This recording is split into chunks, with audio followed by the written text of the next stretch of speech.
منصة كيك ولات هي أكبر منصة ديال ستريم في العالم. كيفاش البلان؟ التاريخ ديال ستريم واللايفات بدا في منصة تويتش، لدرجة أغلبية المغاربة والستريمر الكبار كانوا كيطلقوا بوتوش فيها، ولكن بسبب القوانين الصارمة اللي كانت ضد ستريمر فراه تدمرات حرفيا، وبسبب الأرباح اللي كانت 50-50 50 على 50 المنصة و50 ستريمر، والإعلانات اللي كانت تويتش كتجبر على أي ستريمر، حيت بسبب هاد البلان بزاف ديال المشاهدين فوا كيجيو الإعلانات كيخرجوا من اللايف كامل، وزيد عليها بانات بزاف ديال ستريمر بحال الصابيري عمرني اجيت شي واحد في فيسبوك، ما عمرني اجيت شي واحد في يوتيوب، ما عمرني جبت شي واحد في تويتش. واني بنادم اجيك باش تمشي لك شين ما طارج ليك. سهيل راه سولت. Is this a question of 27 would ask? يس ستريمر ما والو قرب والله اسوء ستريمر اكثر عليها فلوس ما قدر. جالسين كنتفرجوا في سهيل تي في ستريم تيطوكسيك على بنادم وهاد القيصه بوم مشى الله يعاون تهلا تبان الدراري. وحتى ل 2022 خرجت واحد المنصه سميتها كيك، واللي استغلات كاع داك التخربيق اللي كانت دايره تويتش، ودارت واحد الاستراتيجيه اللي خطيره. ما سيناتش مع ستريمر واحد ولا جوج ولا ثلاثه، سينات مع اغلب الستريمر اللي كانوا في الدومين وجابتهم من تويتش، ولدرجه سينات مع اكس كيو سي ب 100 مليون دولار، والاجنبي ترينوري تي في ب 360 مليون دولار، وعقد دام لمده عام ونص. وفي المغرب سينات مع حمريطه، بوقصعه، الصابيري، الخدعه، الصوص 333 ونحول والياس المالك، واللي كيتعتبر هو اول واحد سينات معاه كيك، ولكن شديد ولا الفاستو هو اول مغربي جات عنده كيك باش تعرض عليه كونطرا يولي ستريمي عندهم، ولكن ما بغاش لان كيك منصه القمار والرهانات وفلوسها كامله حر. خاصكم تفهموا بلا راه انا اعوذ بالله ما قلت انا هو اول واحد دوا معاه في المغرب صحاب كيك. عارف اول واحد في المغرب، اول واحد عجباتك كتهضر ما عجباتكش نطح راسك مع الحيط. ياك الانستغرام ديال كيك هادو، ياك الانستغرام ديال كيك هذا، ياك هو هذا ديالهم، ياك هو هذا الانستغرام ديال كيك، ياك هو هذا كيك ستريمين، ياك هو هذا، ياك هو هذا. هانتو شوفي متى تهضروا معايا شتي امتى تفيريفيا كونت 2023 نفيريفيا كونت ديالي في كيك. فهمتوا؟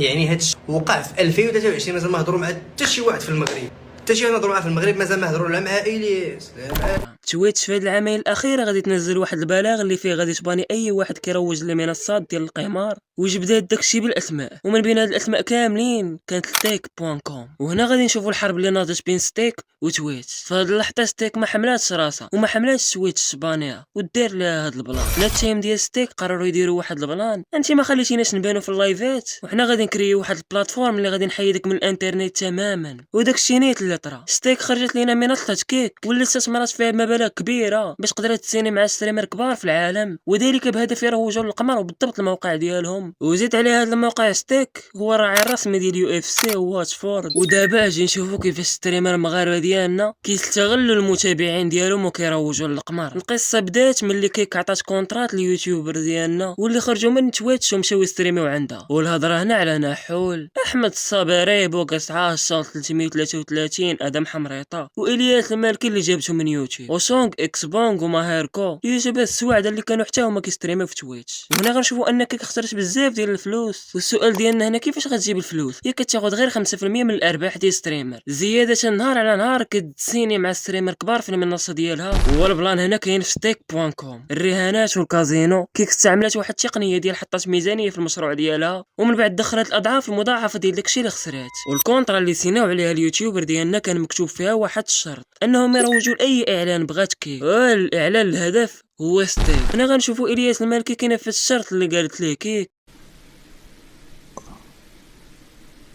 شويه سيري غدا عندنا حد جوج البورصه غدا كتهبط.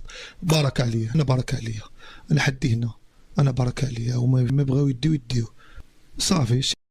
اللي عنده الزر عنده الزر، اللي عنده الزر عنده، ما عندوش هذاك الشيء اللي كنت كنخمم فيه. كنت غنضرب اول واليوم 30 الله يسمعنا اخبار الخير. صافي على حسابي. وادم حمريطه حتى هو روج للقمر ونفذ الشرط اللي عطاتو كيك. موف كاع لا بكلشي سفر راه فيها 50 دولارات 40 ناري لا شاد جوج صافي الحمد لله مزيان، ما تبغيش الخير. خخ وبقى ساعة تا هو نفذ الشرط اللي كان مكتوب في الكونترا. لا تبع لا تبع ايزي. شوف يقول لك، شوف ايزي. اش قال غير ويتش كولر دير الزرق، دير الزرق. واش كولر هو الزرق؟ قلنا ليه زعما اش من كولر ولا درتي الزرق برجوله. قال لي قبل اش قال؟ اسمح يا جحش. مو مشكله كذا. راه عايرك قال لك يا جحش. اويلي دوبل مزيان. والشرط اللي 133 حتى هو فاليد الشرط اللي عطاتو كيك. فهم الالغوريثم. درس الطياره جايه طايحه جايه غدا الهندوراس. شتي هذيك تنتخور فيها،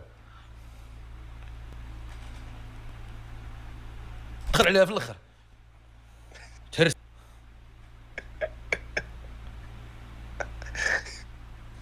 وناحو اللي حتى هو نفذ الشرط اللي عطاتو كيك. وات رغم مسميه من البدايه مزيانه. يلا شي كوليكتور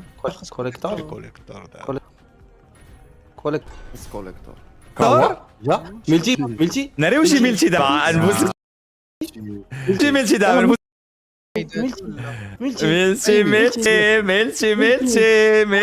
ملتي وفودكا حتى هو فاليد الشرط اللي كاين في الكونترا.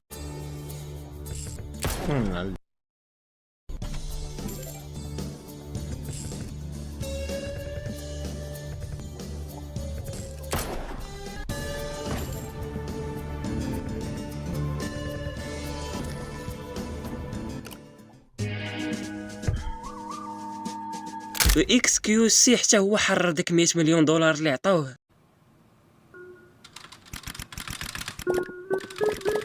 hit a 1000 extra real bro.